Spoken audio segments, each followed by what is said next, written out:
اعوذ باللہ من الشیطان الرجیم بسم اللہ الرحمن الرحیم۔ اجتہاد و تقلید پر اعتراضات کا تجزیہ۔ تقلید کے مفہوم سے ناشنائی۔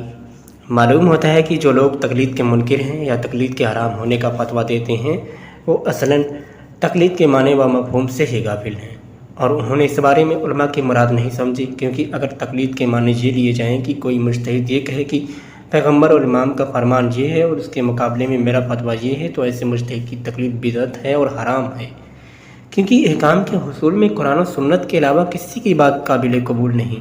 لیکن اگر فرض کریں کہ ایک شخص نے سال کی زحمت و تکلیف کے بعد آیات قرآنی و روایات معصومین علیہ السلام سے احکام و قوانین الہی کو حاصل کیا ہے،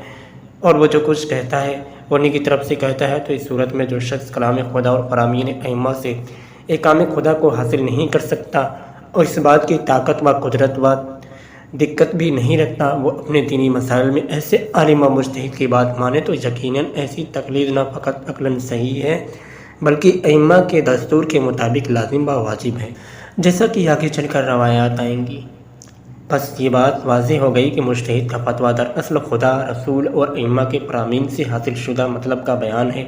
نہ کہ جس کو اس نے اپنی طرف سے بنا لیا ہو۔ اگر کوئی مجتہد کہے میری رائے اور فتویٰ اس طرح ہے، تو اس کا مقصد یہ ہوگا کہ جو کچھ میں نے قرآن و حدیث و فرامین ائمہ سے سمجھا ہے وہ یہ ہے، ورنہ اس کی تقلید، رائے، فتویٰ قابل قبول نہ ہوں گے۔ اس سے پہلے کہ ہم اجتہاد و تقلید سے متعلق متعارضین کے اعتراضات کے جواب دیں، مناسب ہوگا کہ قرآن و حدیث سے اجتہاد و تقلید کے ثبوت فراہم کر دیں۔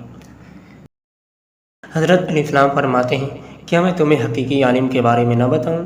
صحیح معنی میں عالم وہ ہوتا ہے جو اللہ کی نافرمانی کو لوگوں کے لیے مزین کر کے پیش نہ کرے، انہیں عذاب الہی سے بے خوف اور اللہ کی رحمت سے مایوس نہ کرے۔ عالم وہ ہوتا ہے جو نہ تو خود علم سے سیر ہوتا ہے اور نہ ہی اس کے علم سے لوگ سیر ہوتے ہیں۔ عالم کے لیے ضروری ہے کہ جو کچھ اس نے جان لیا ہے پہلے اس پر عمل کرے، پھر اس چیز کو جاننے کی کوشش کرے جسے نہیں جانتا۔